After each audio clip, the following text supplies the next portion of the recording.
All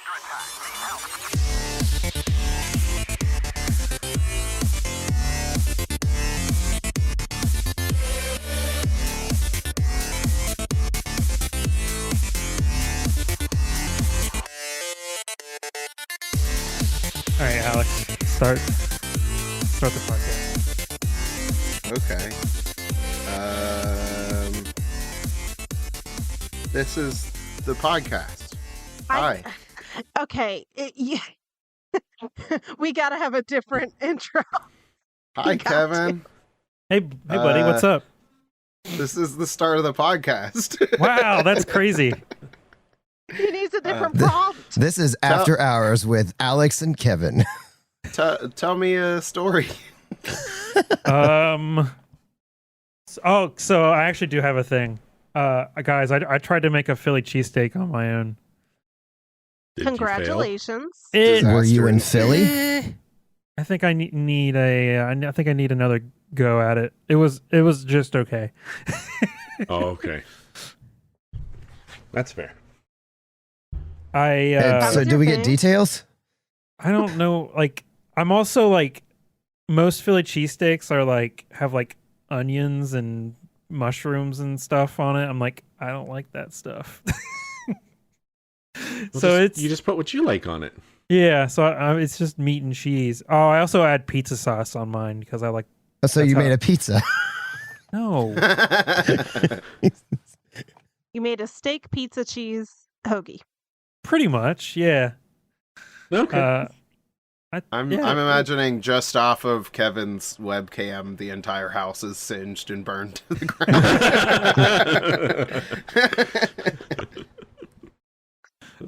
Yeah. No, it wasn't that bad. I'm not that bad of a cook. I mean, just open a restaurant and sell Philly cheesesteaks, and everybody's like, it's just pizza. Go for it. Call it just okay. When we went up to PAX, we went to a cheesesteak place to get dinner a couple of times, and they had pizza cheesesteaks. They did. Yeah. Yeah. It's a real thing. It is at a least real at thing. that one restaurant. Mm-hmm. It's pretty good. Okay. All right. Well, Chris, tell me a story. Yeah. What's something you cooked recently? What did I cook recently? The last thing I cooked was ravioli. Oh. Like out of a can? No, it was in a delightful little vessel, which I then had to crack open with a technique handed down by the finest of chefs. I dumped it into a pot that has a special lining so it doesn't stick, and I heated it. And I stirred it with a wooden spoon until it was the perfect temperature. Added a little seasoning, put it in some china with a beautiful little flowery pattern, and I ate it with a fork. That comes from the Boyardi family, I think. Yes, they're very famous for ravioli as well. I like how you were using a bunch of like flowery language to describe making canned ravioli, but then you still left in, I dropped it into the pan. Like the least caring way to handle your food is I dumped it into the pan. Yeah. Well, I felt like I needed to use more common language about halfway through so that people knew what I was actually doing. Sure. Because I am a master chef, of course. Oh. Yes. All right. Well, do we want to continue the food trend? Sure. The last thing I made, so I can cook, I just never have time. And so I tend to get basically ready meals that you just cook at home. And so that's what I made last night, and they were ribs, and they were the worst. Oh, no. They were so tough. So tough. It was, then half of it was like fat. So What kind of ribs were they? what ribs were they? Yeah, what kind? Where did they come from? Should I dox the store? I mean, if they're horrible, you'd be doing a public service to prevent anyone else from buying them. I'll just say a few of us here have worked there before, so I'm just making sure that That's making sure vague. they weren't people ribs. yeah. No, like there's hours of podcast where we complained about that place. Right. So I mean, if you look back at it, Well, do your research, I guess. Eric, yeah. you cook anything? Oh man, what was the last thing I made? I don't do most of the cooking, so what did I make last? Peanut butter toast? Maybe Oh, some that's- peanut butter toast. That's good. Sounds All right. tasty. All right. Some sourdough, a little butter, crunchy peanut butter, Nice. a little bit of honey. Nice. Mm-hmm. Was it better than just okay? It was pretty excellent, I have to say. All right, Eric's the winner rhymes. so far. Alex, what you got? I think the last thing I cooked was a bunch of very small calzones.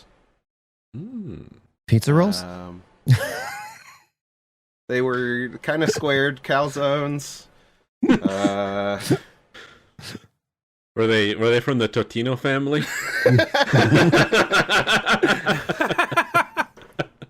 Yes.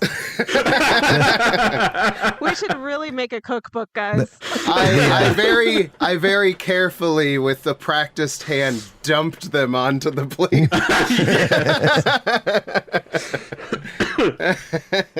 Man, the Totinos and the Boyardis have been at each other's throats for decades. Yep, it's the next Romeo and Juliet. It's just waiting to happen. Well, cool. So who wins then? Is it still the peanut butter I think toast? I think it might have to be, right? That one took a little more skill. I mean, maybe the other, maybe what Kevin made, but that was just okay. So, I mean, Kevin Yeah. almost burned That down was- his house to make I did this not. pizza sandwich. show us the kitchen to prove It was- you didn't. Pixar, it didn't happen. All right, well, that's enough shenanigans. Let's get back to the podcast. But before And we how it's dive in, supposed- can we push a promo a few things? You can for the push podcast? out whatever you want to, Chris. Cool. All right, I'm gonna go downstairs. I'll be back in 10 minutes. Don't strain too much. Well, I mean that's the joy of it, isn't it? No. So yeah. Ark and Forge, you're always pushing them. They're running their Kickstarter right now for their Dark Fantasy kits. And somewhere I've put some links to that. So check that out. But make sure if you go there, use our affiliate link so that they know we sent you. I think we can put it in the notes somewhere. I've put it out on some socials here and there. But go check that out. The difference with this one that I haven't noticed with some of the other stuff that they're doing is Ark and Forge is a map builder, so it's got tons of assets, and you kind of have to piece it together. It can get a little time consuming, and so people that don't want to spend a lot of time and just want to get right into it, they're releasing some map packs, so you can opt for that instead of the full builder. And then they're also doing this cool thing called mood images, which they released something a while back and it didn't really go anywhere. I was hoping they were going to do more with it. So I'm hoping that's what this is now, which is instead of building the maps, you can build like the scene. So you can pull, like if you're approaching a village, they give you like a side view of all of these assets and you can lay out what it would look like. So for those of us who can't draw like what the scene looks like very well, I think that's a pretty cool feature. So you can kind of mix and match everything with this. You can get the full thing. I forget what it's going for. Like, I think it's like $80. If you already have the toolkit and you don't want that, you can get like the full package without the toolkit. So they've made it real easy to mix and match, so that everybody can get what they need without having to buy things double. So be sure to check that out. We'll get that posted on the socials so you can use our link. Also, appreciate everybody that keeps getting Ark and Forge. Pretty regularly I see that we get a sale here and there, and so that's awesome. And I just want to throw it out there, like all those people that are buying Ark and Forge using our link, we'd love to get you to go to our website and join our Discord too, because like we've got 27 people in Discord right now, And I feel like with as much activity as we're getting with the Arkenforge stuff, like go ahead, hop in on our Discord. It's fun to chat there. We're doing movie watch alongs, all that stuff. So jump in Patreon. there. Patreon, you can get into Patreon for free. Really just want to push more engagement on our social stuff. So visit our website, adventureawaitspod.com, find our Discord from there, and join our Patreon. You can just get in for free. And then if you decide you want to throw some money in and get some of the other perks, awesome. But yeah, we just really want to start driving more traffic to where we can actually talk and meet everybody. So Yeah, let's That's build all a I got. community, everyone. yeah, let's get to know each other. Oh, All right. that sounded really sarcastic, Des. Let's build a community. Let's get to know each other. I literally seem like an asshole whether I try to or not.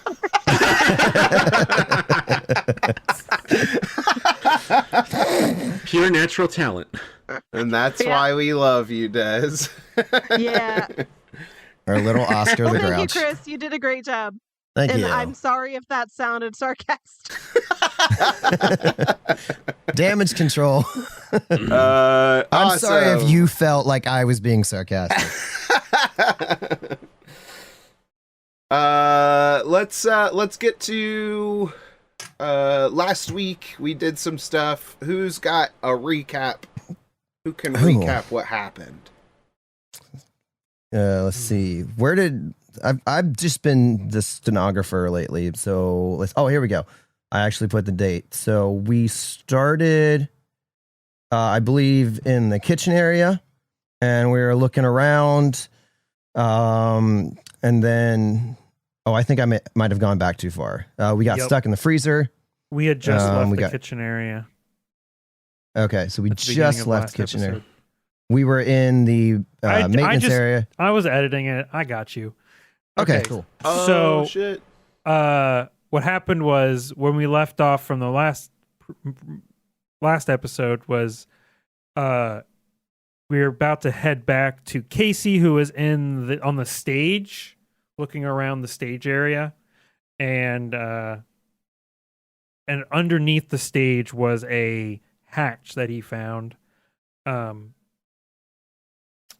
and then there was some weird talk about trying to get Eric over here because he was scared of the what are they called? Animatronics. Animatronics. Animatronics. Thank you. So we got Eric over here, and we all went underneath the stage. And as we got underneath the stage, there was music and whirring and stuff started moving, and it was very loud. So we hopped down this hatch into a maintenance area of some kind. And in that room was another freezer door that led into the cave system. And then what did we find? We found some bones. We walked around. Dry blood. Yeah. There was eventually we walked. We lost contact with our friend on the other side of the walkie-talkie because of the depth that we were at, and we found there was a voice that we heard on the walkie that was definitely not. I forgot the kid's name. You remember the kid's name? Oh, you mean Daryl. Fields? Yeah. Daryl. Daryl. Yes. It was not Daryl. It was definitely some. I think I vaguely remember you saying it was like a kid, or am I misremembering that? The I voice just- that we heard in the walkie. It was, I came over and it was just like, it's like, get out. Yeah, That's all I remember. I don't know why. Maybe I'm misremembering that, but it was like a get out. So we started trying to find the way out.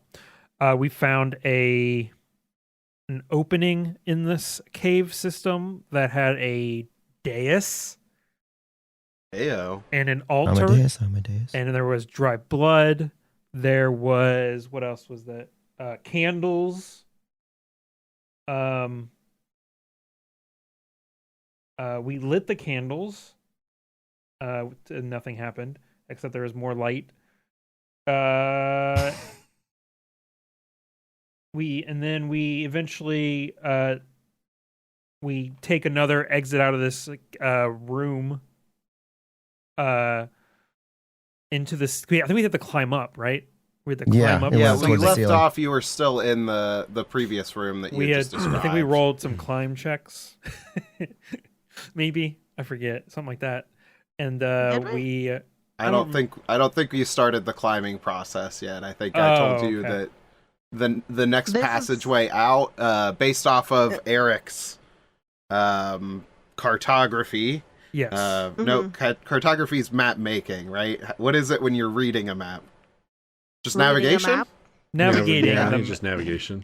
Your navigation, you know that the pathway to the exit that you're looking for is up this tunnel that you will have to climb up towards. Yeah. And then you ended the Ooh. episode. So now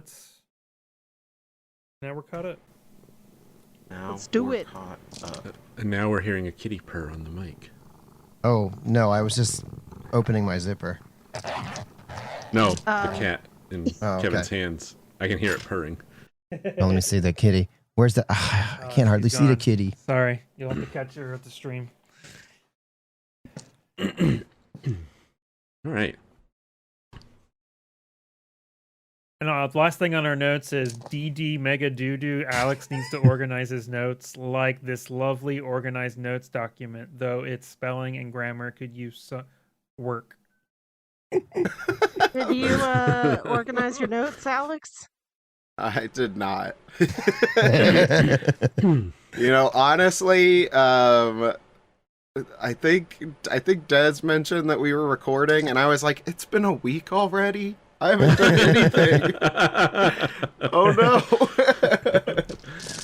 no. So hey, that's me as a GM. Let's figure it out by the seat of our pants. And that's how it goes. Thank you, Notes, for being very critical of me.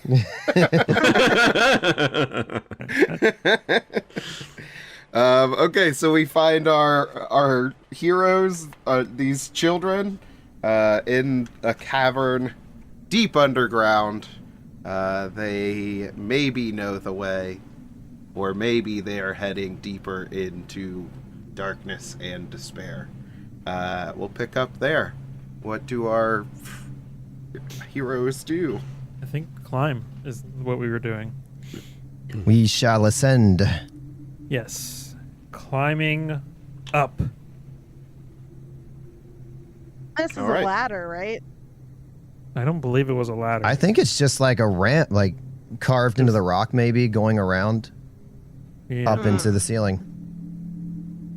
There's not like there's not like a walkway or a staircase in here. There's just a natural cave wall that you would have to ascend.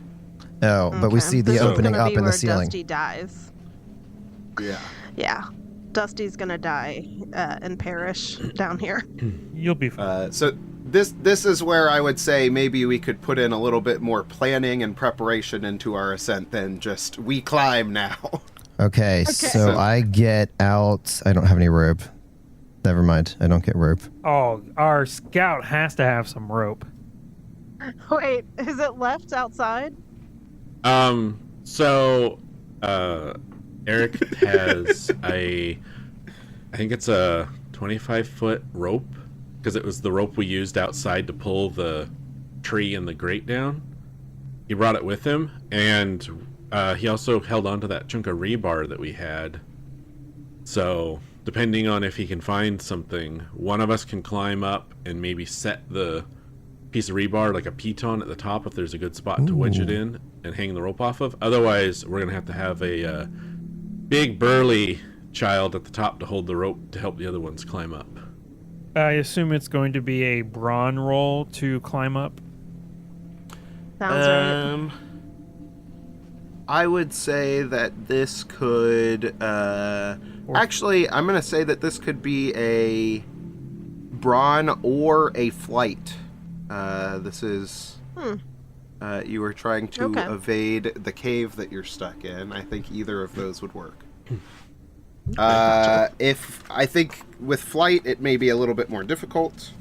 So I'm gonna say if you are rolling brawn, this is a task where success is likely for all characters except those who aren't skilled or have a low stat in the field now.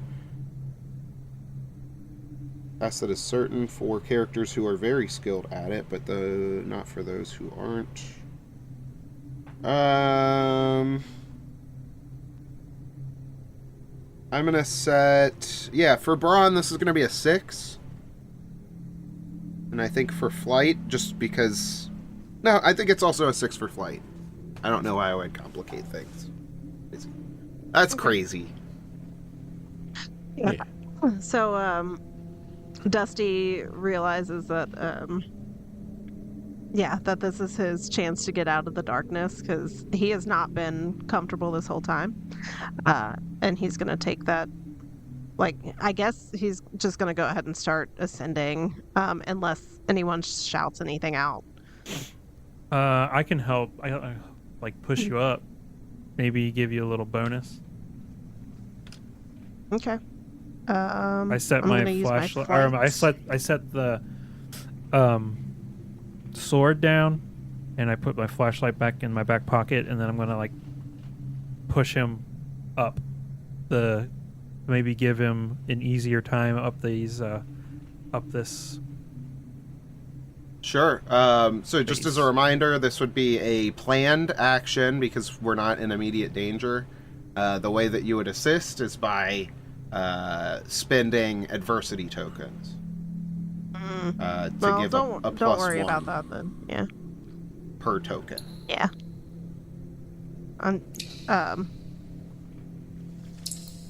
Yeah, we'll say that you tried to, but he was too fast. So you don't have to spend that. Okay. And that is I rolled a 10 for that. Damn. Hey, a 10. What do That you is have in good. flight? A D12. Damn. Wow. My brawn is a D4. Well, that's good. Okay, so you said you got a 10. Yes. Okay, so yeah, it doesn't look pretty, but Dusty scrambles up the wall pretty quickly. There are some moments where you grab a hold and the rock comes loose and you start to slide back down, but you grab yourself. I feel like we're all gathering together, trying to get the rope out and get ready to have someone climb up, and we look behind us and he's at the top. Yeah. I'm like a tree frog on the way out. And I'm like, whoa, dang, Dusty, that was awesome. Thanks. What's taking you guys so long? Well, here, catch this rope. And then I guess, Eric, you can throw the rope to give everyone a easier time climbing. Okay. Yeah. Toss up the rope. All right. Dusty's gonna reach for it, but I don't not know. gonna take That sounds more than just narrative stuff. Throwing a hunk of rebar up several feet in the air feels like maybe that might require a roll. Sure. Maybe I should do that. Is it what would it brawn with my? I don't know what your brawn I is. think honestly, if tell me how you want to ascend the rebar rope, and then we can assign the stat to it. Because you could just huck it up there, but there are other avenues. I mean, other ways it that we honestly could- depends on how high it is. Is it where I could just hold the one end and hold it up since I'm a little bit taller than everybody else, and he can just grab it, or is it taller than that? How tall would you say Casey is? What's the average 14-year-old? 3 feet tall. I don't no I'd 14-year-olds. say maybe like 5.5. No, not 5.5. Like 5? Yeah, 5 feet, foot, maybe. 5 foot tall. Then add like a foot and a half for The his average arm. is 5'8" is the average height for a 14-year-old. Maybe in the 80s, drop 2 inches, maybe.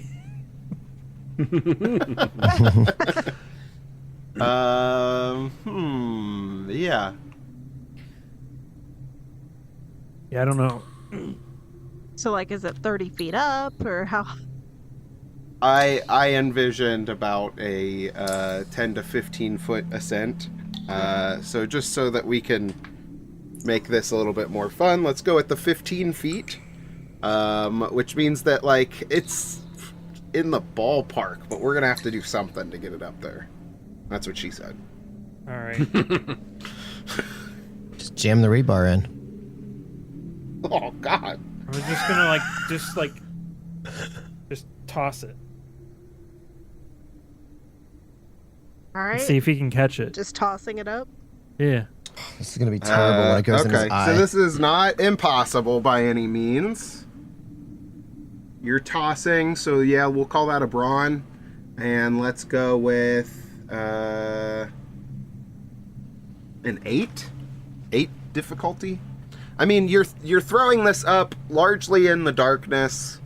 You got to get 15 feet in the air. Like, you are covering part of that distance, but rebar is kind of heavy. I would say that this is moderately difficult. Uh-oh. Do you need me to do anything like to Well, catch it? It doesn't matter. I got it at 2. Oh. Oh. You got it too. Did you impale yourself with rebar as it fell back down I towards you? rolled a natural 1 with a +1. Oh gosh. Ooh. That This is... D12 hates me. That is not the first time that has rolled that low. Let's try this. So that's a -6, right? Yes. Uh-oh. Failure is bad. Failure is bad, but not a disaster. I do have a question. Yeah. What DC did you, whatever the difficulty did you set the climbing the actual thing? I feel like, personally, climbing it was more difficult than throwing it. But maybe I'm just out of my element. I don't know. Oh yeah, I think you set it at 6 to wait. To climb, yeah. I don't know. Well, You rolled the well difficulty of the throwing was because it's it's like I think we said it was like a 4 to 5 foot section of rebar originally. So it's So like heavy. that's and, pretty like, heavy, weird. even for a 14-year-old. So I think his DC was probably pretty accurate. I think it would be so harder to in throw your that face, up. Kevin. Are you sure it wasn't a 2 difficulty? I'm sure. I Yeah. am sure. Yeah. Okay, so let's get back to it. We are at a -6, which is bad failure, but not a disaster. You know what? I think I don't think that this is gonna fall back and impale Casey. That seems like that would be a disaster. Yes. I think you go to throw this rebar and it falls. And this is old rebar that's been sitting outside for a while. I think it falls and hits on a weird angle on some rock and just bends in a really awkward shape. Oh, okay. Yeah, it's like angled now. It looks like a boomerang. Oh, okay. All All right, right, now I'll throw toss it. I'll So- throw it, and then I hit myself when it comes back at me.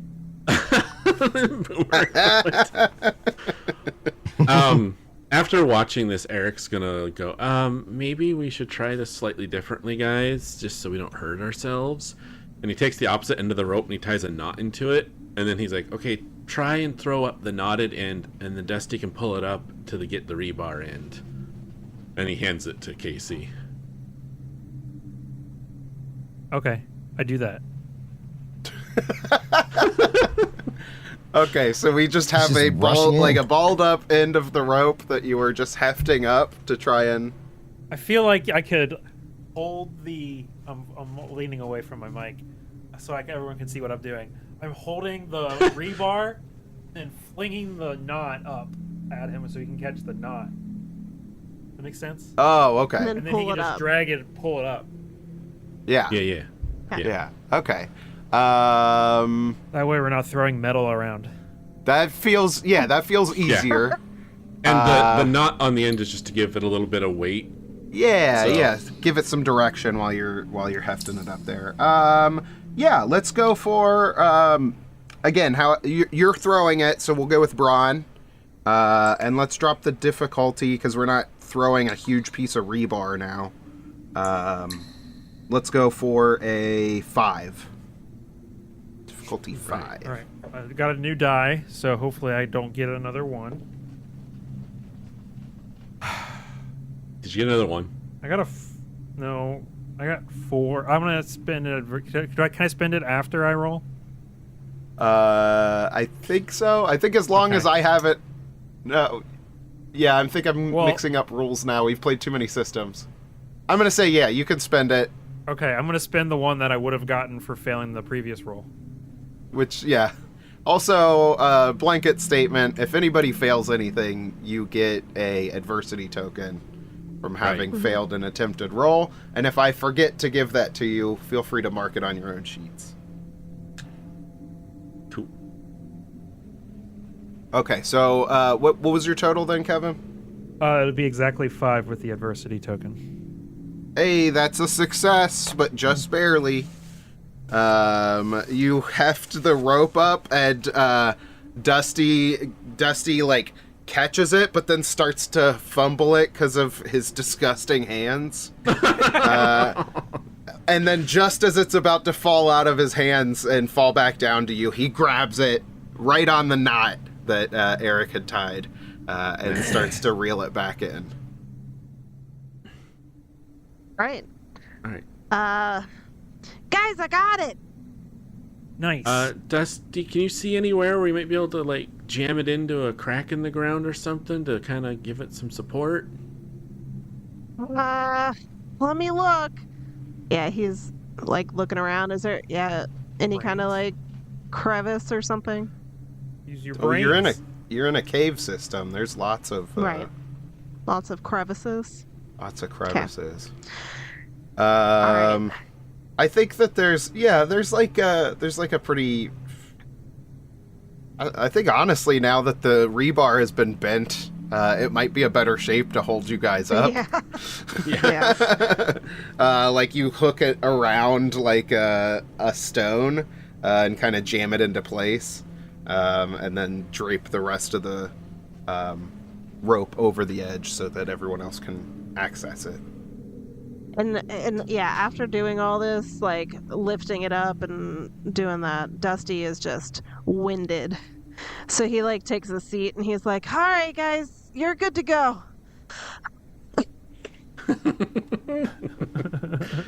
Thanks, Dusty. And then Eric turns and goes, "Who wants to go first?" I will.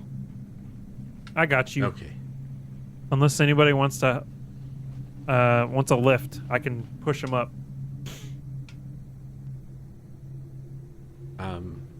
Okay. So Eric goes over and grabs a hold of the rope and gives it a good tug.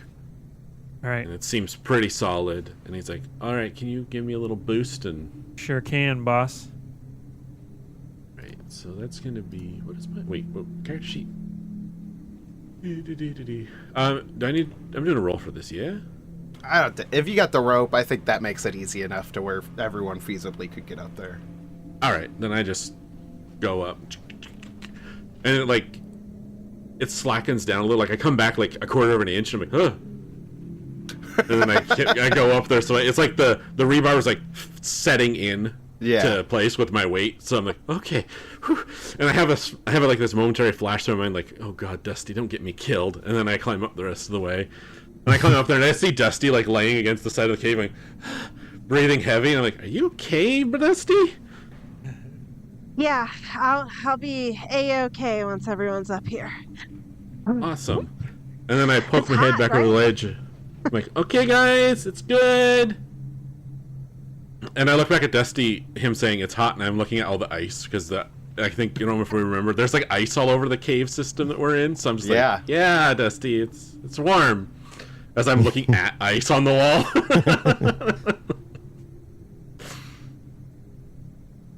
I feel like I'm gonna help everybody else, and then I'll be the last one.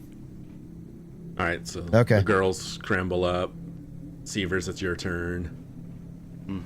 Yeah, Sievers, when he goes up, like, at first doesn't want Casey's help, but then kind of, like, settles into it and says, okay, and then ascends the rope. Fantastic. We have everybody up and on the next part of it. I'm going to move this. Make sure to grab our rebar. Well, I was going to say, Eric goes over to grab the rebar, and maybe it's jammed in pretty good. It might need a little bit of help getting it unjammed. Oh, I got you. Nice. Alex, if you want us to do a roll on that, we can. Otherwise, I'm going to say we just give it a good old tug and it pops out. On the rebar? Yeah, because I'm imagining after all of us have climbed up it, whatever it's hooked on the rock, how you said it's hooked in, it might have like sunk in pretty good, so we might need to get a little elbow grease to pop that baby back out, take it with us. Yeah, I think if like 2 or 3 of you are able to help out with it, I don't think it requires a roll. Cool. So yeah, I'm going to wrap the rope back around our curved piece of rebar and stick it back in my pack and turn towards the cave that lays ahead of us. Okay, so we see more of the same as far as just this long tunnel system, lightly coated in ice all the way around. The light dancing off of the walls as you shine your flashlights around, just creating like a weird kind of tableau almost, to use a $5 word. Ooh. Word of the podcast. Word of the podcast. We keep it going, yeah. That's like WAP. Des. What? Des. I was using the acronym and I said WAP. Word of podcast. Yeah, like Des. yeah. Well, Des, that's the end of Des, the podcast. Des. All right. That's it. It's been everybody. cool, guys.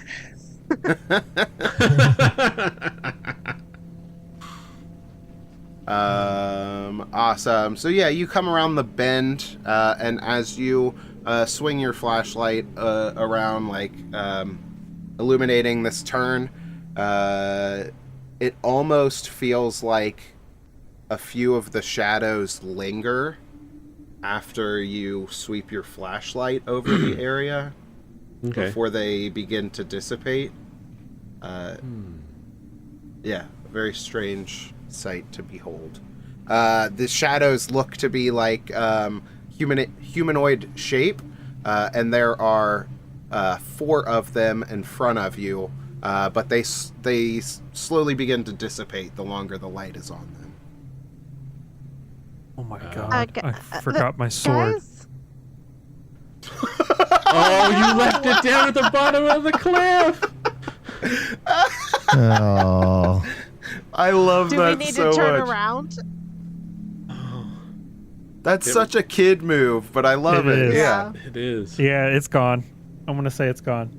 Oh my god. All right. Hey, I'm gonna count that as a fail, and I'm gonna give you an adversity token. I love that Hey. Yeah! Oh. Save up those Yeah, tokens because you're going to need a lot of them to throw at the big bad evil guy. So, Right, 'cause we don't have a weapon. Yeah. I'm gonna say when Casey realizes he forgot the sword, Eric's gonna pull out his map and jot down a little note near where that the climb was, and just write left sword here, just in case we get to the point where we need it later. We know where it's laying in the cavern. Nice. Yeah, when Dusty like kind of notices the shadows like being strange and stuff, he's like, guys, does this light doesn't work like this, right? What's up with that? No, light doesn't work like that. There's definitely something in this cave with us right now. And Eric looks over to Sievers to see if he has the camera up, and he's like, "Did you get that on film at all?" Yeah. Do you want to go back and look at it again, or maybe we can figure out if there's more detail? Maybe. And so Eric's like, "Everyone, shine your lights down at the floor real quick," and he puts his hand over his light on his vest so that it goes pitch dark, and then uncovers his flashlight to see if we have a reoccurrence of that effect or if it was like a one-off thing. Ooh. And during the blackout, you hear Dusty like, "It's okay, it's okay, it's okay, it's okay, it's okay." You try your experiment, but see you don't see the same effect. Okay. Okay. It looks like they might have moved on. I guess everyone keep an eye out and be careful. And then Eric takes a step forward to continue on. Okay. We continue down the cave system even further. Probably like, I don't know, 8 minutes have passed since you saw those shadows. And as you come around the bend, you see a half-frozen tennis shoe just stuck into the cave floor, completely covered in frost. Yeah. Okay. It's a green tennis shoe. Hmm. Can we tell, like, does it look like a kid or an adult? It looks like it's smaller. It's a kid's shoe. Is it facing as if it was coming towards us, or was it going the same direction we were towards where we were heading? It is facing the same direction you are heading. Okay. So Eric's gonna look at Sievers and be like, "Zoom in on that with the camera." Yeah, Sievers zooms in on it, and then at some point when it's convenient for this, he's going to pull out his like magnifying glass just to kind of see if he can get any more details out of it. Out of the shoe? Yeah, like just looking. He's trying to look for clues, but he's not really good at this, like say Eric would be. But he's just trying to be like a detective and see if he can find any more info. Oh, I like that. The kid like wrote their name on the shoe like some do with their underwear. Yeah, I mean, I don't know what he's really They going to might. get out of this, but yeah. Let's go with... Yeah, on the tongue of the shoe, you see written in like... just like really scrawled on ink. It doesn't look neat or anything. Oh, the name marker. Calhoun. Okay. Calhoun. Yeah. It said Hey. tennis shoe. This is like Converse. They're like Chucks, where it's like kind of like a canvas material. Mm-hmm. Yeah. Eric, Yeah. look at this. And the magnifying glass is completely unnecessary to read this, but he's holding the magnifying glass to the easily viewable name. Is this? Yeah, Eric's gonna come up and humor you and look at it through the magnifying glass. He's like, "Oh, nice find, Seavers." Does this name look familiar to you? Do you think it's on that list that you had from earlier? I don't know. So he gets the list out and unfolds it and looks at it. Did we take notes on the list? We did, but I think there was only one name that was mentioned. Okay. One name that stood out. Yeah, as Naomi far- Price was the name that stood out. Yeah. Okay. So glancing over the list, I'm not finding a match. That is a good question. You do see a match. What is it? What is it? There is somebody listed on this on this sheet that you took with you named Tommy Calhoun. Ooh. So yeah, I point out the name and like, oh, I wonder if this was Tommy Calhoun's shoe. And I look at it and it's like obviously kid size shoe, and I'm thinking sign in list for employee sheet, kid shoe, or maybe a sibling. Weird. And then I just put a little like mark next to the name to be like, okay, we found shoe next to the Tommy Calhoun's name on the list, and I put the list back. And then what do I have on me? I'm gonna say I take like my canteen off my pack, and holding the bottom of the canteen, I kind of push against the shoe to see if it's stuck, or if I can like pop it loose from the ice. Wait, say that one more time, what you were doing with the canteen. So I'm holding my canteen because I don't want to directly touch the shoe myself while I do this, but I place it against the side, the long side of the shoe, and I'm just trying to push the shoe to see if it pops loose of the ice. Gotcha. Just trying to give yourself a little bit of leverage against it. Yeah. You are able to push this shoe off of the place that's been kind of semi-stuck to. Okay. It slides loose and then just flops over onto its side. Okay. So, Eric, in the same vein of Seavers trying to be amateur detective / CSI, pulls one of those big jumbo freezer Ziploc bags out of his pack and scoops the shoe into it, zips it shut, and puts it into his pack. Okay. I think at this point, Clara is with you. She's been with you the whole time, and I've been trying to ignore that because I don't want to have to play another character. But at hearing the name Tommy Calhoun, she like kind of starts to sounds so familiar. Tommy Calhoun. She like takes her backpack off and pulls out a 3-ring binder. And it is kind of like a travel size version of her like conspiracy board that she has in her room. Oh, nice. So she's like ripping through pages trying to find some information, and she says, yeah, Tommy Calhoun. This is one of those cold case missing persons. Tommy Calhoun, let's see, he went missing in 1963. That was years ago. 63. That That was a long was time. some amount of time ago.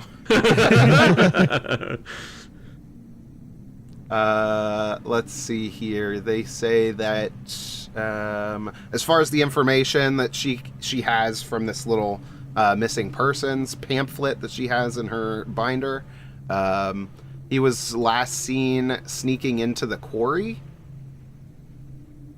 Oh.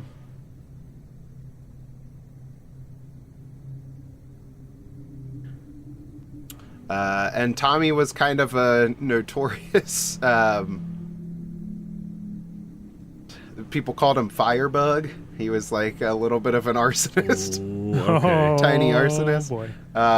The only thing that was found at the quarry was his lighter. Okay. If Eric takes out his map and looks at it does one of the cave entrances come out at the quarry? Oh, that is a good question.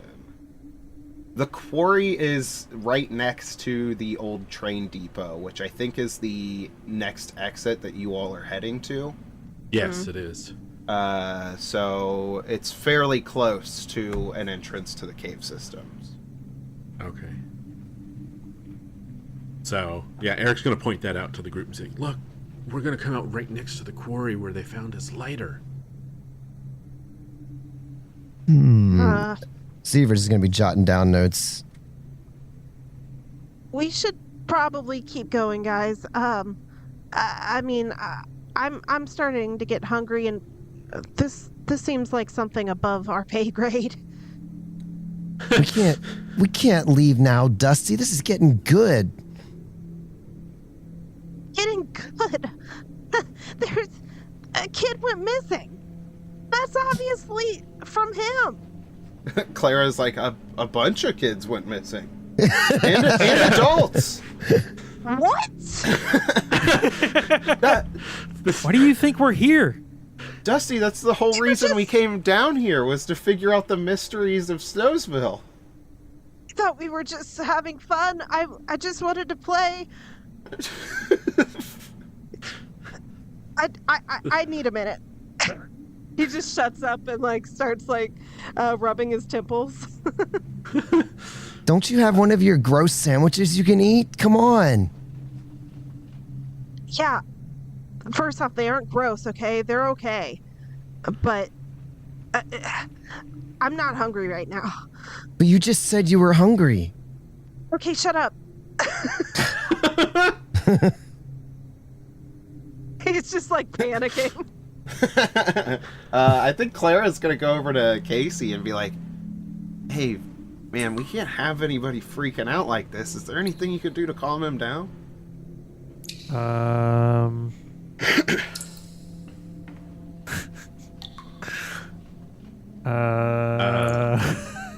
Eric's going to get one of his little Ziploc sandwich bags out, an empty one. He's going to come over to Dusty. He's like, Dusty, squat down with me. And we squat down, and I'm like, here, breathe into the bag, couple of long, deep breaths. You'll be okay. Okay, yeah.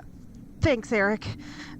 And he starts to do that. And then he like kind of chokes on the back of it. And he's like, and then he dies, and then he's another missing person. Don't know what happened to him. No, but I think the choking definitely pulls him out of what he was starting to freak out about, and he's like, okay, I think I'm okay now. Thank you, Eric. And he goes to hand you the bag back, but there's like just a chunk of like bread stuck to the bag now. You can hang on to that in case you need it for evidence. Okay, thanks. Yeah. Whew, that was a close one. Yeah, it sure was. And I give you like a little light pat on the back, like the lightest, like you barely can even feel it, pat on the back, and then I turn back to the group. When no one else is looking, you just see Dusty just sees a hand from Sievers with some of his big league chew in it, and he's not even looking at you. He's kind of looking away, but he's like holding this down for you to take if you want it. Offering some gum. Yeah. All right. Yeah, Dusty grabs it, and like, whereas normally he would make a big scene out of it, he realizes you're trying to be discreet, so he just kind of nods. Yeah. Like, and he just real quickly mutters like, it should help. And then just walks away.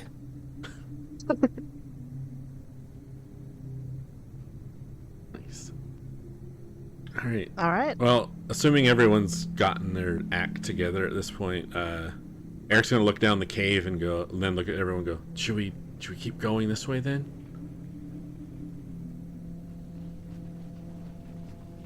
Oh. Yeah. Yeah, totally. All right. And kind of again seems to take the lead and heads down the cave a little bit further. Okay. We can continue on.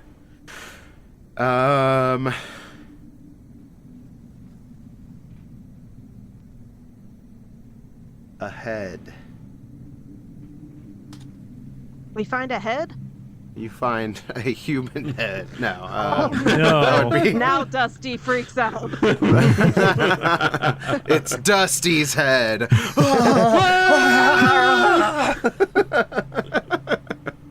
Oh man. And I just couldn't stand myself. I had to get away from a body. Ahead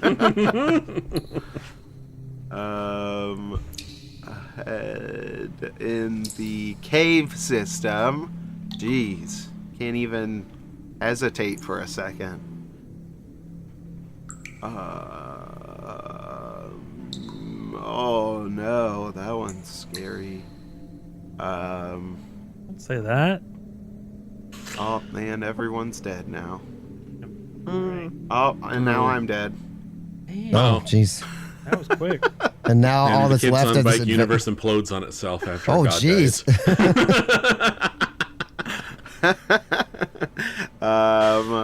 You come up around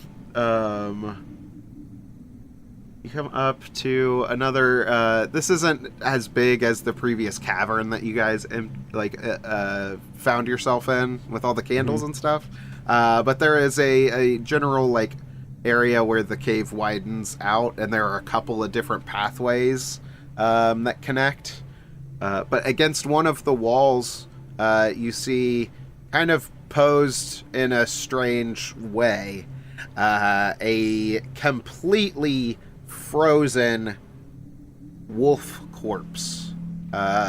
Completely frozen solid, entirely encased in ice. What? And it is posed kind of like it's standing, like getting ready to attack, but it's upside down. Oh. Encased in ice. It's like, but upside down. Okay. What the? So. What? What is- How does that happen? I have no idea. Yeah. Eric's gonna go over and touch the ice to make All sure right. it's actually ice. All right, nature And boy, not- figure this one out. Not like a piece of crystal or something, so he just lays his hand straight on the side of the ice. Okay. Bare hand. Yep, bare hand. Seeing if it's cold to the touch, if it's actually ice or if it's like some sort of weird crystal or glass or something. Because at this point, he wouldn't be surprised by anything. Yeah. You place your hand onto the ice. It is very cold. You as your hand rests on the ice, you leave it there for a second. Yeah. Nothing immediately happens out of the ordinary, except that you notice that the heat from your hand should be creating a little bit of moisture where the ice is melting against your skin, but there's no wetness, no water developing. It feels like the block of ice, even with this added heat, is not melting. Okay. I'm gonna pull my hand back because it's pretty cold, and I notice the lack of moisture on my hand, and I'm like, oh. And I turn, guys, that's really cold ice. I don't touch it for too long, but it didn't melt when I touched it. Like there's no, like my body heat didn't cause any of the moisture when I touched it. I think this might be magic ice. Do you see any runes like we saw earlier? And I shine my flashlight around the ice block and the area around it to see if I notice any markings or anything, any weird shapes other than just a wolf frozen in ice. Yes, you do see those same shapes that were etched into the sword's hilt. Yes, that's the word that I was thinking of. The similar shapes on each face of this block of ice. is one of those runes etched in. If only we had that sword. You know,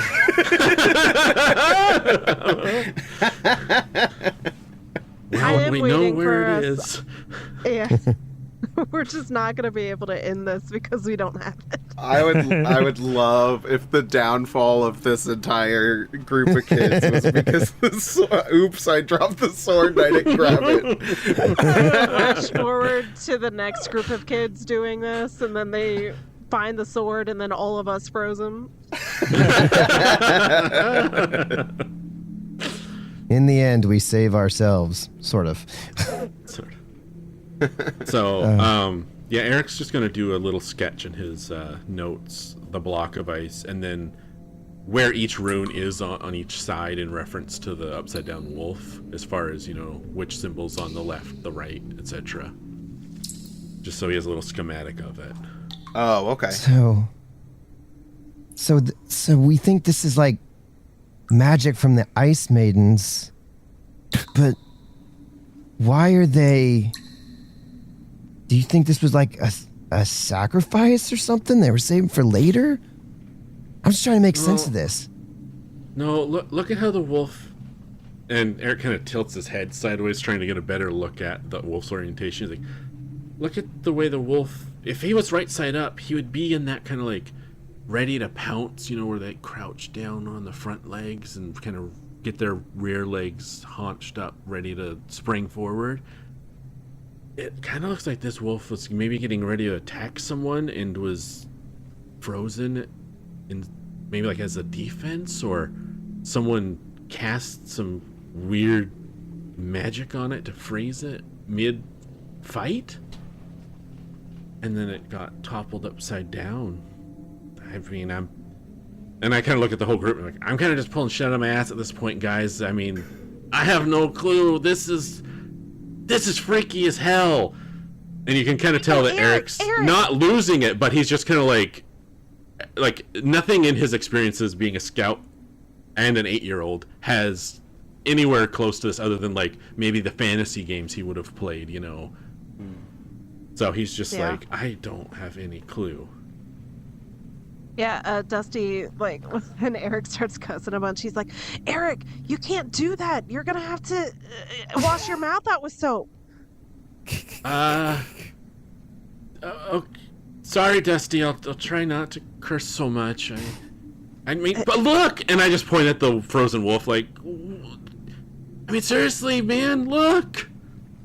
What if, I mean, it kind of looks scared. Scared? And then he kind of looks at the wolf's face again, at the, like, the pulled back lips, the growling kind of look on its face, and then he's like, scared? Yeah. Okay. What do you think, Dusty? Like, we should defrost it and maybe it'll be our friend? No, that's stupid. Why would you think that? Yeah, you could start a fire in a trash can and hold it up to the side.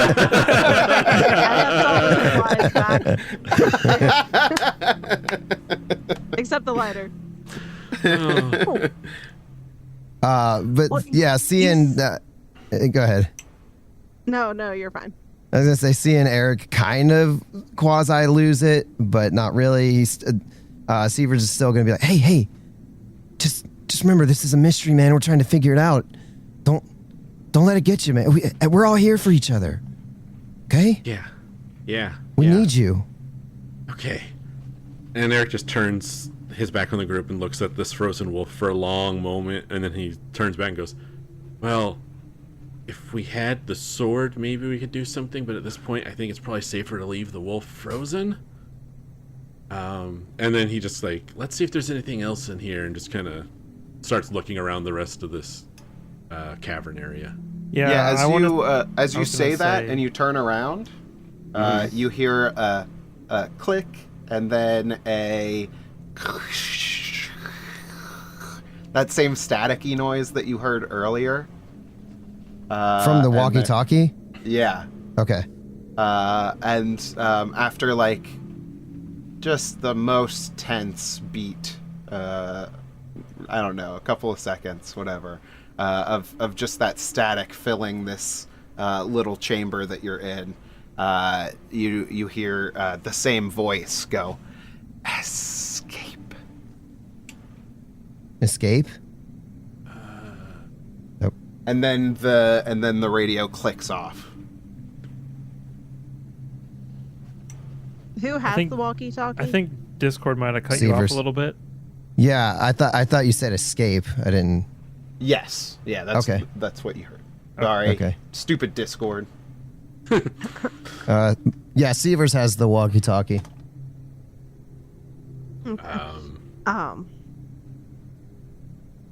Yeah, Dusty's like, can I use that real quick? Why?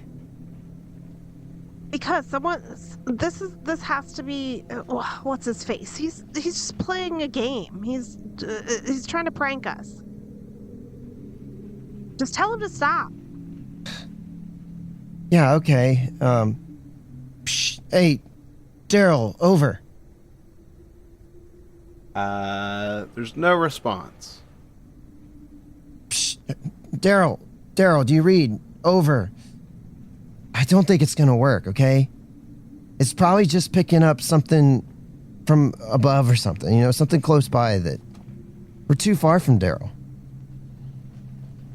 Maybe it's just like a radio show or something. I don't know.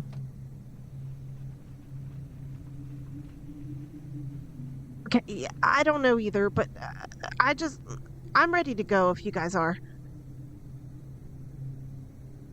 I was going to say that while they were looking at the wolf, Casey was looking around this area for anything else. Was there anything else in this room?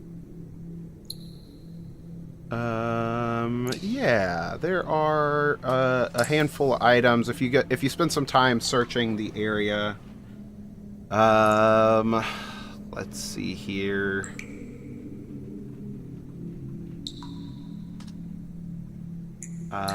There is a Sword. A case. Yeah, there's a sword with runes etched in it. No, there is a case. It looks like it's for a musical instrument. You find a like a smock or Like a poncho? an apron. Yeah, apron is. Gosh, why can't I not think? Having such a hard time remembering just regular words. There is an apron that has the... What's it called? Where is the place? It is... it has the Snowcap Market logo on it. If you continue looking around... you see some textbooks, and that's about it. First thing I look at is this instrument case, and I open it. The instrument case, it has so you flip open the little latches on the side, you open up the top of it, and inside is a French horn. You look on the side of the case, and there is one of those name tags. It is like really, not really. It's partially water damaged, just because it's the tag has been sitting outside of the case. Right. But you're able to make out part of the name. You can see Oreno. Oreno. Oreno? Or Oreno? Moreno? Oreo. I call what's her face? Clara over Carla. to see if there's Clara. a name that's similar on her list. Yeah, she pulls off her backpack, pulls out her little travel conspiracy board, and she's flipping through. She's looking at the different names, and she comes past one. It looks like this is a missing persons case from 12 years ago. And she says this is the closest match that I have. Jessica Moreno. Right. She was a 16-year-old theater kid. Last seen after rehearsal for the musical, the Winter Musical. The only clues about her disappearance is somebody found her scarf frozen to a tree near the woods past Farmer O'Dowd's Hill.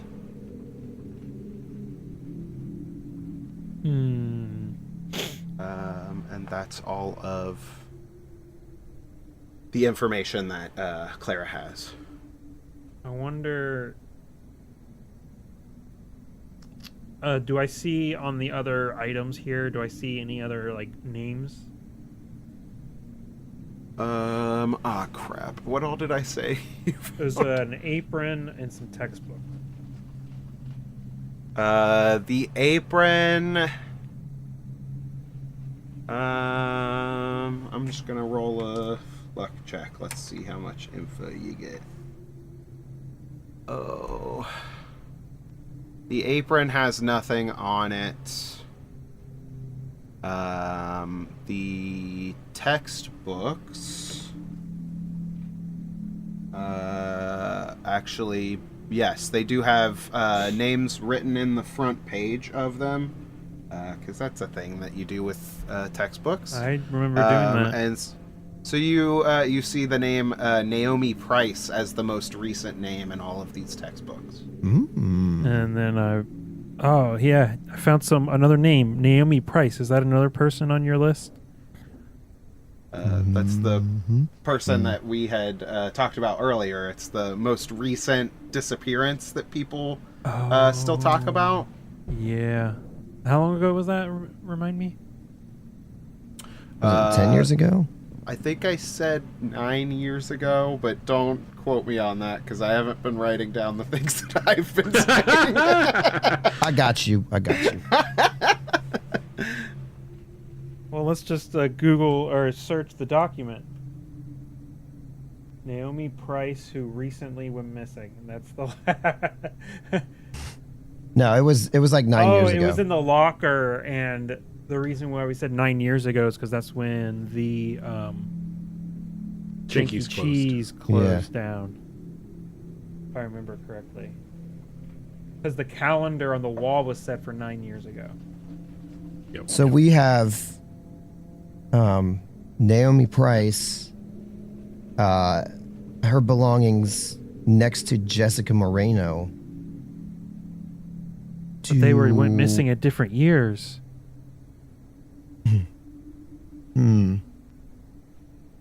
Oh. What does this mean? I guess. I've been thinking. Oh no. Yeah, Dusty? If I don't make it out of here, can one of you guys tell You're Kevin making I it love out of him? here. Don't forget my parents, though. Okay. I mean, just Who's Kevin? You want us to tell your driver that you love him? yeah. I And mean, your I think he might. parents? Yeah, and just in case, I don't think my odds are very good. It's not looking too good. But don't let me bring the group down. Don't let me bring you guys down. Just Okay, Dusty. I promise I will let your loved ones know that you loved them. Thanks. Yeah. And Eric walks away from Dusty around over with the other members of the group and goes, kind of stands behind, like, say, Claire, and goes so that Claire's between him and Dusty, and whispers, "I think Dusty's really starting to lose it, guys." I'm just imagining all the therapy sessions for these kids after this adventure. Oh yeah. And then I saw a moving shadow, and then there was a frozen wolf. and literally the only one is just Dusty talking to his driver. Yeah.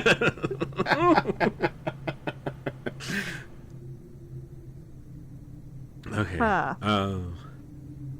So I guess as long as Sievers makes sure to get footage of the French horn, the textbooks, and everything we found here, there's no real need to take any of it with us. Just I don't think we want to encumber ourselves with a French horn and some textbooks. So Right. After that, Eric's going to look at his map and then kind of line it up and look at the... You said there's like 2 or 3 other ways out of this cavern besides the one we came into? Yeah. Or from? Yeah. And he's going to look to see where the 3 paths lead, and he's going to look at the group and be like, okay, so should we keep heading for that train yard exit, or do you guys think maybe it's worth looking down one of these other exits? Was that before or after Chris totally died? Okay, I wasn't sure if he was I thought he acting fell like asleep. He was asleep. Is Chris dead? His camera turned off. Yeah. Before that it was frozen and he was just looked like he was sleeping. Oh, yeah. Yeah. Yeah.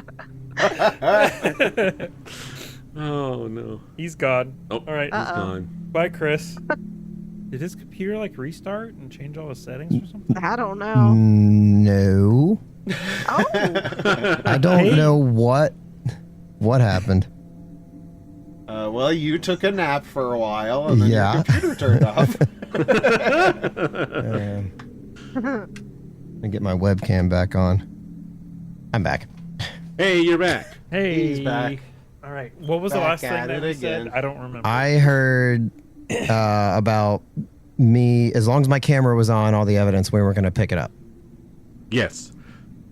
So, as long as you got all the evidence on your camera, that's fine. And then I was looking at the map, looking at our options on how to get out of this little area, and I had asked the group, do we want to keep heading towards the rail yard, or should we check out one of these other pathways out of this immediate area? Oh, that's right, because there's like, 2 or 3 branching off this area where it widened. Yeah. I feel like we're just starting to get more evidence here. Maybe we should check out some of these other caves, but not go too far if we don't find much. Okay. And then Eric's kind of looking at the map, and then he kind of looks up at the group, and he's like, I almost hate to ask this question because I know it's a bit of a hassle, but do we think it's worth going back for the sword now? Or should we just leave it and come back for it later if we need it? Well, Show of hands, I guess. Who wants to just leave it? I mean, I didn't really use it at all. It was just a hindrance. I would say leave it, but like we found the runes again. It seems important. That's kind of what I'm thinking. If we keep finding these markings that are on that sword, it could be the key to everything. All right. Let's go back and go get it. Okay. Oh, man. So if you just want to montage us through that real quick Yeah. and maybe do a skill check to pick it up, we can. Otherwise, if we don't want to dally around with that, we can just say we went and got it and came back here. Yeah, it's up to you, Alex. Because I think sending one person down the rope to grab it real quick and climb back up with it while the others hold it would be pretty straightforward. Sure. Yeah. It's just going to be this takes time, so we're putting ourselves later in the day. I think that's going to eat up a huge chunk of time. But ultimately, I don't think that there's anything that would prevent you from doing that. So, Okay. sure. If we want to invest the time in it, we watch epically as the kids backtrack. I know it seems so like not narrative, but I feel like it's slow motion. We're all in a line walking back, and like in slow mo, you see Dusty trip on his own feet. I just love the idea of like, oh, I left that very important thing behind. We'll just press on without it. 45 minutes later, hey, we should go back and get that. Yeah, we should. Very much a kid thing, though. To be fair, I Yeah. 100% agree. line. Yeah. It's Just just seeing the symbols again. yeah. I mean, both me as the player and me as Eric the character have kind of gotten to this point where we found these symbols on the wolf, and it's like, we're going to end up at some sort of weird altar, and it's going to be putting the sword into the slot that solves this and saves our lives. If we don't go back and get Yeah. it, we're probably dead. So let's take the time and do it. I'm just waiting. And I'm going to be drop super down. happy when it turns out to be pointless at the very end. So yeah, there's that moment of like, maybe we should go back and get the sword, and then we cut to a screen that says an hour and a half later, Yes. and it's you guys arriving at the spot where you just were. Yeah. But now you have the sword. Yeah. I feel dirty doing this, All but okay. All right. Sword in hand. So we're back to the original question. Which way do we want to go? I don't know. Let's just venture into one of these and just go, like no more than like 10 minutes and see if we find anything. Or is there any way to like, can we listen and see if there's any sign of which one might be a good one to go down? Or I could just flip the yeah, Chanky there's a- Cheez token and pick. There's a sign that says the best tunnel. Yeah. Yeah, I think that's what I want to do. Severs wants to flip that token and decide which way, because the one is taking us to the train yard, right? That's where we're. Yep. So then there's two more. So I just want to kind of like flip the coin and see which way we go. So So you're gonna flip just- a two-sided coin I to think go 3 options. That's what I was gonna say. I think I maybe described this poorly. Sorry, but yeah, there was the tunnel that you entered into, and then there are 3 additional tunnels. One Four looks to total have a slight 4 options: back the way you came again, Oh, okay. or the other 3 tunnels. Right. Well, maybe I'm wrong, but Severs was going to flip to decide if we go towards the tunnel or pick one of the other 2 tunnels. Was that what the flip was for? Yeah, I thought the one is of the 3. There's the one we came in to this room, and then there's 3 ways out of this. And I was assuming one was going to the train yards, and the other 2 we weren't Yes. sure. So that was going to be where my flip was. Gotcha. Determining between the other 2 Yes. options that aren't Yeah. the trainer. Okay, Yeah. cool. Okay. Is everybody Yeah, good with go for this? All right. So I'll just Yeah. do. Go I'll for do. it. Evens are the middle tunnel, and odd is the other end tunnel. So so I got a 3. So I guess the one path is the one we were gonna take, and then there was a middle tunnel, and then there was another tunnel opposite everything, and that's the one we would go down.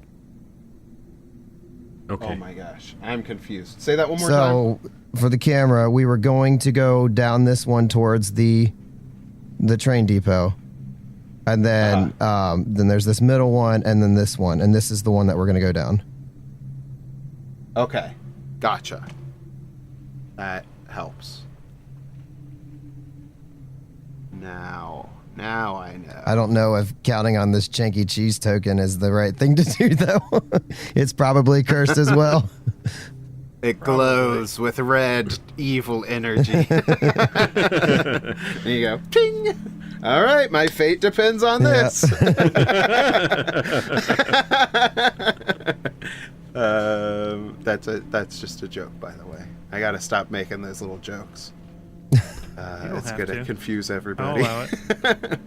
Oh, I'm okay. just waiting. Kevin says it's all right. Thanks, buddy. Yeah, Yeah, no problem. If it ends up with in the notes, just make sure you write joke after that.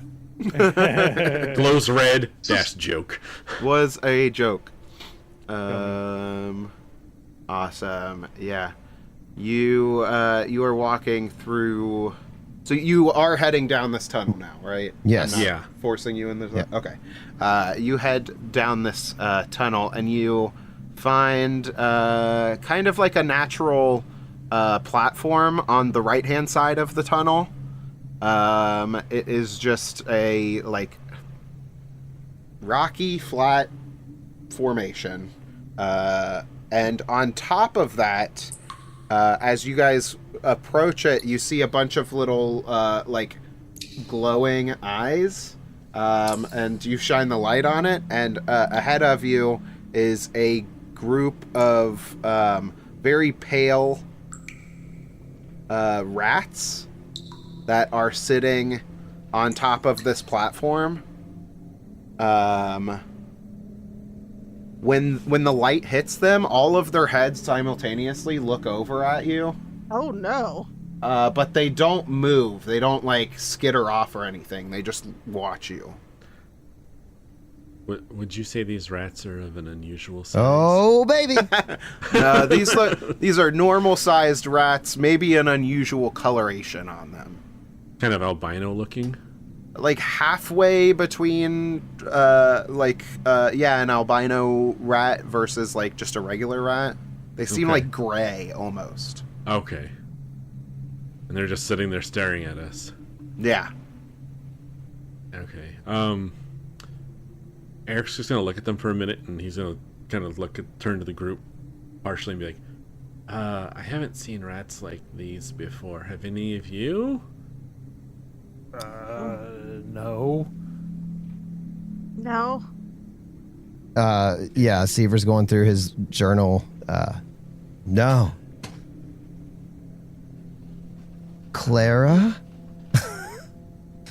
These rats went missing 30 years ago. Everything. Joke. Yeah. So they're continuing to stare at us? Yeah, like you guys see like kind of the reflection of the flashlights in their eyes, and then when you actually shine the flashlight on them, like I said, all like I don't know. There's like do I have a number of rats? Let's say there's like 15 rats. Jeez. No. Sitting on this platform. Their eyes are lighting up, and then as you swivel your flashlight over to put it on them, all of their heads turn in unison and look at you. But they just stay sitting. They're not like skittering or running off or anything like that. They just stare at you as you stare at them. And they're rats and not mice. Rats. They're big. 15 big boys. rats. Yeah. Has They anyone stay- ever seen the movie Willard? No. No. I actually haven't seen What that. You wouldn't want to. Why I are won't. they? Shoot! Get out of here! Like Dusty's tried to like make noise or something to like get them to move. They do not react to Dusty's weak shooing. If there are any rocks lying around, Seavers would like to throw something at him to get him to scatter. We're in a cave. I think it's feasible that there's a rock around you. Okay. Take that! And he's kind of having fun with it. Having fun abusing these Yeah. rats. As all little 8-year-old boys want to do is arm little animals. Oh God! But can you just give me a roll? This isn't going to be like I don't really think anything terrible is going to happen to you. I don't think. I don't think anything terrible is going to happen to Are you. you going to call this a fight roll? Does fight fit? Or If brawn? your rock is your weapon, yeah, I think throw in the rock. That feels like a fight roll. Okay. Okay, that would be a 6. 6, yeah. So you pick up, I'm gonna say like a rock about the size of like a Hot Wheels car. Sounds good. Okay. And you chuck it into the like almost pile of rats, and you hear it thud against one of these rats. No movement. They stay right where they're at, just staring at you. Wow. That's really weird. Eric's gonna slowly approach the rats, kneel down in front of them, and look close to see if they're actually living rats or if there's some sort of like animatronic. Oh, okay. Yeah.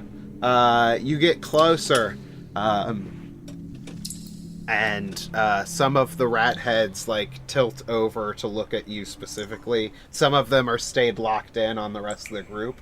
But as you approach, you look, and you can see like little sniffs happening, the little like whiskers twitching. They are moving. They feel like they are alive. But their behavior is just the weirdest thing that you've ever seen out of a wild animal. Yeah. Seeing that, Eric turns and says, Hey, Dusty, do you have any of that bologna sandwich left? Oh, yeah. Are you hungry? And he starts like rifling through his backpack. Yeah, can I have it? Yeah, it's in here somewhere. And like all the way at the bottom, he like finds it, and it's basically a very flat, still very wet bologna sandwich. So yeah, I'm gonna take it. I'm assuming it's in like a Ziploc bag or whatever, and pull the bag open and just try and invert the bag because the bread's just gonna come out as mush. And It's like a paste. He's gonna plop it out on the ground, and then he's gonna tear a piece of the bologna and then set it in front of the closest rat. Not try and hand it directly to it, just set it in front of the rat to see if it accepts the food. Gotcha. Yeah, the rats do not interact with the sandwich at all. They stare at you, near unmoving, but you do, like I said, you do still see signs of life. Yeah. I look back at the group and I'm like, they definitely seem alive, but they're not reacting like normal rats would. I don't. Sievers, just get some video of these things and we'll get the heck out of here. Yeah. On it. There's a way to get around them. Yeah, they're up on like a formation, a flat formation of rock that is on like the side of the wall. So there's still a pathway to get around this rock formation. Continue on. All right, yeah, so Sievers will get video as he's walking around and past them. Yeah. Do they like stare at us as we walk by them? 100%, yeah. Oh no. Yeah, Eric's gonna keep his flashlight on them as everyone passes, and then he's gonna take a couple steps backwards away from them, and then he's just gonna kind of like, okay, I really hope they don't attack me, and then turn and head off after the group, hoping that he doesn't hear a bunch of rats running behind him. Okay, so Eric is the last one to round out the group. I'm keeping my flashlight on them the whole time as the whole rest of the group passes them to make sure they're not going to lunge at us. Yeah. As soon as your group gets past this little rock formation where all the rats are, you do see them just like light up. They have a ton of energy out of nowhere. One of them grabs the piece of food that you left behind, and they all scatter off into the tunnel before you're able to take your flashlight off of them. They scatter into various little holes and cracks and crevices and stuff. What the heck? Okay. And I just walk and I'm assuming the group noticed this happening. I don't imagine that was very quiet, and I just look at the group and like, okay, that was kind of creepy. What is happening in this cave system? Yeah. Let's get the heck out of here. Yeah. We Yeah, have a bunch of Yeah, evidence. I agree. yeah. Maybe we should go back to the train station now. I mean, Um, can you look for the closest exit now, from where we're at? Yeah, okay. So Eric pulls out his map and he's looking, and I'm imagining we haven't gone so far away that the train yard isn't still the closest exit. That sounds accurate. I think you guys have barely traveled down this Yeah. side tunnel. And then after we passed around this where the rats were, is there any sign that there might be another little cavern like right there, or is it going to be a pretty good walk, would you say? You're saying as far as like the map is concerned? Yeah, as far as what my map would show, does it look like there's another opening we could go check out really quick? Because Eric's kind of torn between, I mean, we could leave, but if we're like 5 feet away from the next, cavern area to explore, it would be worth doing it real quick, kind of thing. So Sure. it's kind of scrutinizing. Yeah. The cave that you are in, based off of the cave map that you have, Yeah. it looks like it would wind out around and then come back and interconnect with some of the other cave system lower than where you're at. So Okay. it would probably be a bit of a hike before the next opening that you would come to. The Okay. next cavern.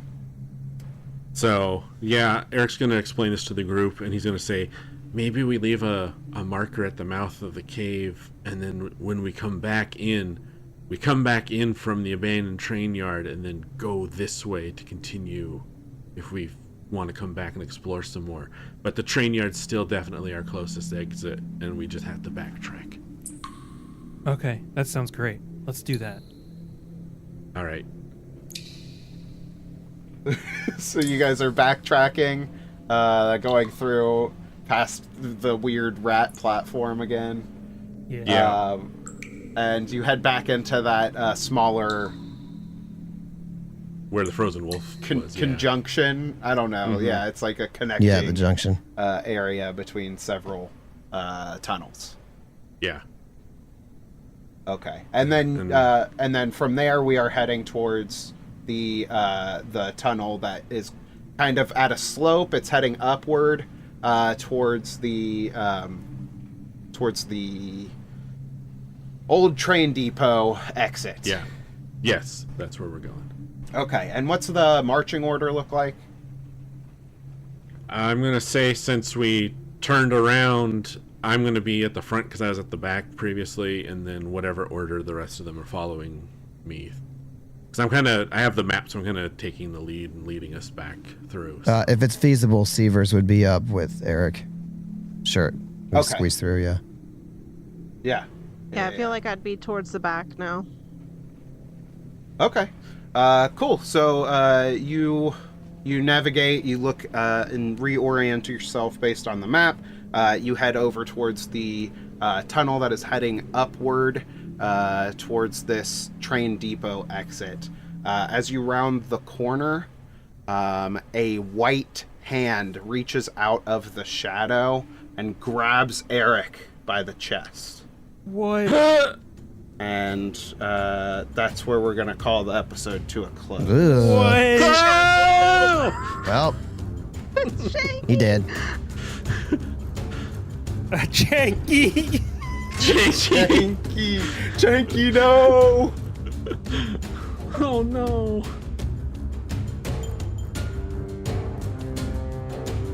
Thanks to Sirenscape for the outstanding sounds and music. Check them out at sirenscape.com.